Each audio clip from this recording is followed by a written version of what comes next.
Assalamualaikum warahmatullahi wabarakatuh.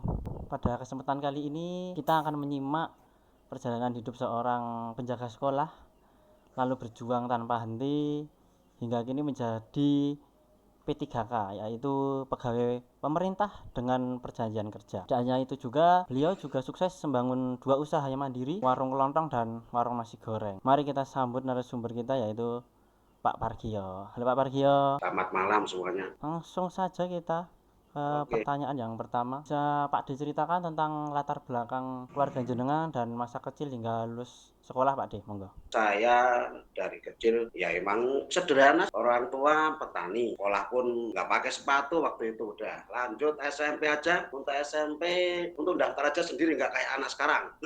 Daftar sendiri bahkan nggak ada support dari orang tua. Lanjut ke SLTA di STM Muhammadiyah. Setelah itu saya dapat ini di Jemikon, Hmm. kasih lolos langsung ke perusahaan di Tangerang itu 2 kali, terakhir di Gajah Tunggal.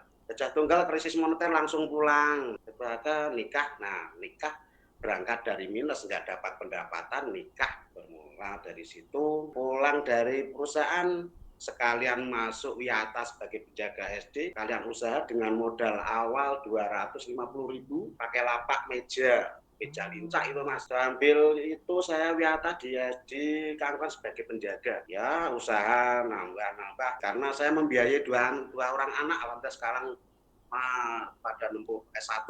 Yang satu insya Allah lulus bulan September ini yang gede. 25 tahun Wiyata, kemarin ada formasi pelayanan umum di Kecamatan Salam. Alhamdulillah keterima. Yang jadi masalah kalau dulu saya di SD itu cukup kerja pakai sarung pakai kaos oblong dan bisa nyambi belanja karena saya harus sekolahan ini dan lain-lain. Nah itu saya kan nyambi. Nah sekarang setelah masuk di Kecamatan Salam bagian layanan operasional udah bisa nyambi dari pagi jam setengah 8 sampai jam 4. Kayaknya begitu aja cukup. Ada yang mau tanya nih teman-teman, monggo. Terima kasih Mas Dimas Ramadan. Sebelumnya Pak D, kenalin saya Muhammad Dimas Octavian.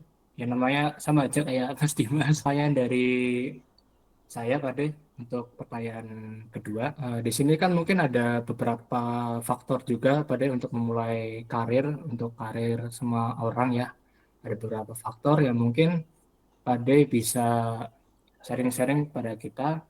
Faktor apa sih memulai karir pada itu sebagai penjaga sekolah itu yang pertama.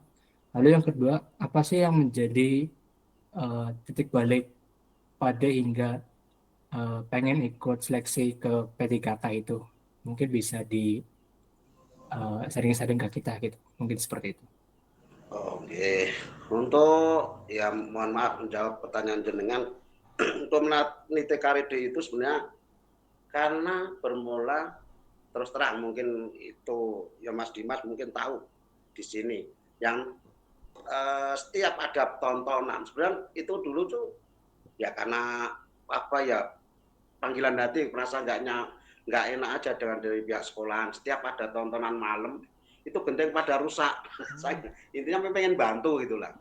Dan prinsip saya yang penting kita bisa bantu dan nggak mikir dapat berapa sih apa imbalan tuh jarang sampai detik ini, makanya hidup kotak jalan aja itu untuk meniti karir ya. Jalan ngikutin aja. Sebenarnya kemarin saya juga ada tawaran waktu awal-awal disuruh ngambil di PGSD, cuman karena kondisi ekonomi Oke. ya. Untuk P3K karena kami ada paguyuban ya Mas. Ya alhamdulillah. Ya. Makanya sering-sering lah ya saya sendiri sih nyari relasi sebanyak mungkin. Nah, kami alhamdulillah untuk kami masuk K2 Mas.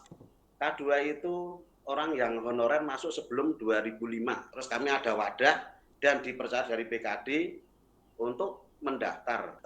Kami ya itu pun sebenarnya kalau secara akademik saya nggak mampu, cuman karena prioritas yang sudah tua-tua, terus terang tua-tua lah. Saya umurnya udah 50 tahun sih. Itu dari situ Mas. Intinya karena ada formasi, kalau kami nggak daftar malah dipanggil bupati. Kenapa kami nggak daftar? Itu sih dari saya Pak D. Mungkin yang selanjutnya dari teman-teman saya yang lain. Oke, yang lain ada yang ingin bertanya teman-teman, monggo. Selanjutnya aku aja ya teman-teman. Oke, Oke, Untuk siap. Pak D, perkenalkan dulu, saya Sakti, biasa dipanggil Sakti.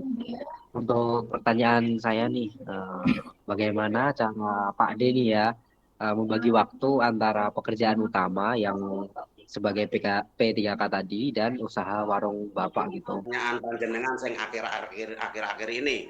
Kalau dulu mah sementing barang. Untuk ini kan jenengan kan setelah saya masuk P3K.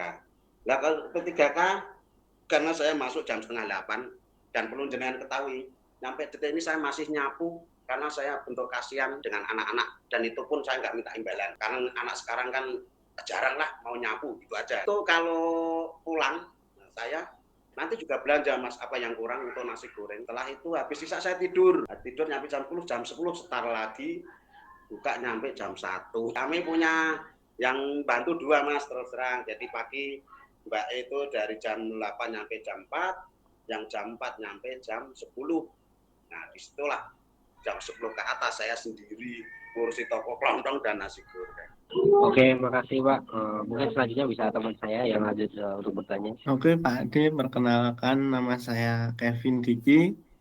Ya, bisa dipanggil Kevin lah, seperti itu. Di sini saya ingin bertanya untuk jika melihat perjalanan Pak D sudah sejauh ini dan dari awal hingga akhir itu perjuangannya bagus banget, semangat, bikin saya termotivasi juga sih dengan semangatnya Pak D itu. Itu apa sih pelajaran terbesar yang bisa dibagikan untuk anak-anak muda kayak kita? Itu aja Pak D, pertanyaan saya. Intinya dalam hidup itu kalau kerja, mohon maaf loh, banyak orang mau nyari kerja udah nanya berapa sih gajinya. Nah itu nanti terus terang nggak akan maju. Rata-rata setiap mau kerja, piro sih bayare. Nah itu bermula dari situ jenengan susah. Dan saya punya prinsip dulu, pangkat kopral gaji jenderal.